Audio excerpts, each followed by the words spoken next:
He raised the price of a life-saving AIDS drug by 5,455% overnight. And he went to prison, but not for that, not even close. 2015. A small company called Turing Pharmaceuticals buys the rights to a drug called Daraprim. Daraprim has been around since 1953. It treats toxoplasmosis, a parasitic infection that kills people with compromised immune systems, AIDS patients, cancer patients. The price per pill, $13.50. Then Shkreli's company takes over. $750 per pill by morning. A 5,455% increase, and completely legal. There is no law in the United States that prevents a pharmaceutical company from raising drug prices. None. But Shkreli didn't stop at raising the price. He made sure nobody could undercut him. Generic companies tried to make cheaper versions. They needed samples of Daraprim to run bioequivalence tests, standard process. Turing used a restricted distribution system to make sure those samples never arrived. They weaponized FDA safety regulations as a business moat. Then he bought the only copy of a Wu-Tang Clan album for $2 million. Once upon a time in Shaolin, one copy ever made. Sold with a legal clause preventing commercial release for 88 years. He live-streamed himself playing just seconds of it, then stopped, just to prove he could.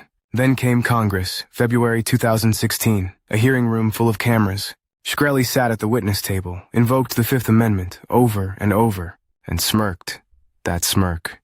The one that launched 1,000 headlines. After the hearing, he tweeted that the members of Congress were, quote, imbeciles. His own lawyer said he was nearly impossible to control. Shkreli treated his public persona like performance art.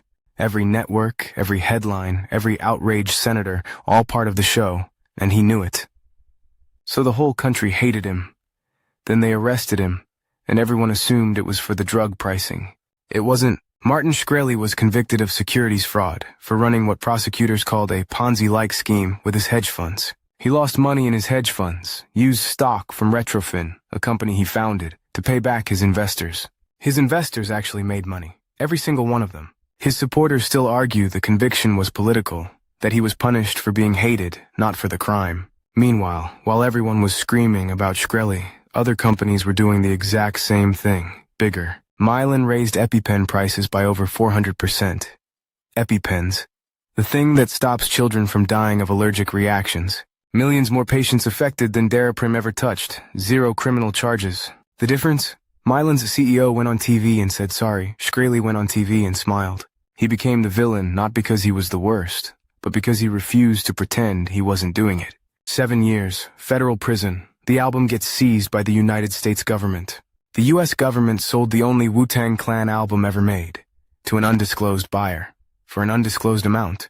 To pay off his $7.4 million forfeiture, the federal government, in the business of flipping hip-hop records. May 2022, Martin Shkreli walks out of federal prison, early release. A federal judge had banned him from the pharmaceutical industry for life. Within weeks, he pivoted to crypto, an industry with almost no barriers to entry and minimal regulation.